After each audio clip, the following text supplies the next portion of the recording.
Bear to You by Sylvia Day Chapter 12 Part 2. Before listening, don't forget to like, share, and subscribe.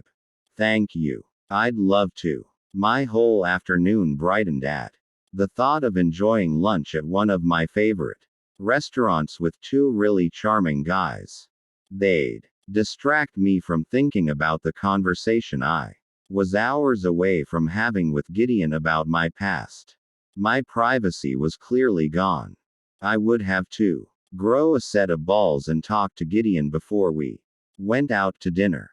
Before he was seen in public with me any further.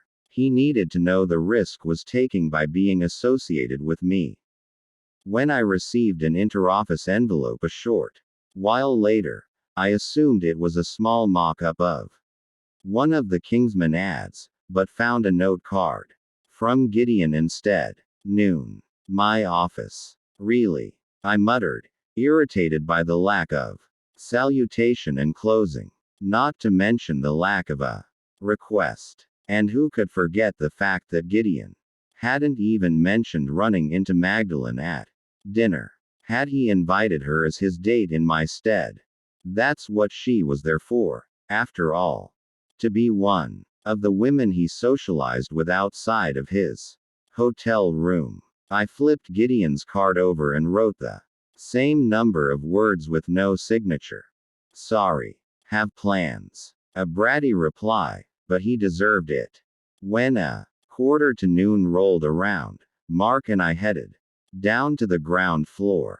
When I was stopped by security and the guard called up to Gideon to tell him I was in the lobby, my irritation kicked into a temper. Let's go, I said to Mark, striding toward the revolving door and ignoring the pleas of the security guard to wait a moment. I felt bad putting him in the middle. I saw Angus and the Bentley at the curb at the same moment I heard Gideon snap out my name. Like a whip crack behind me.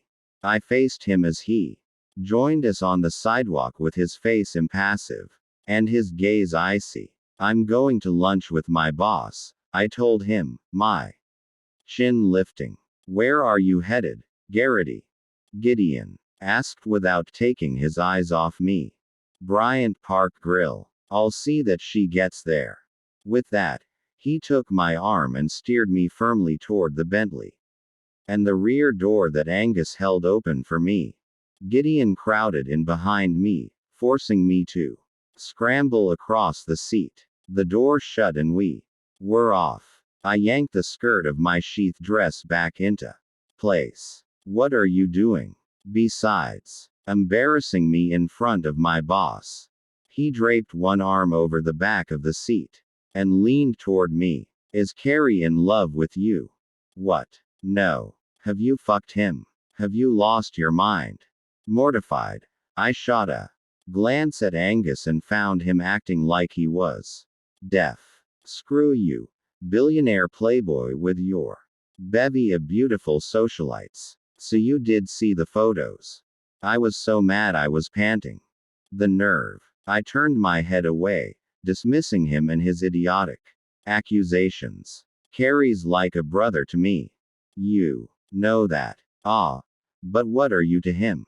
The photos were amazingly clear. Eva, I know love when I see it. Angus slowed for a herd of pedestrians crossing the street. I shoved the door open and looked at Gideon over my shoulder, letting him take a good look at my face. Obviously, you don't. I slammed the door shut and set off briskly.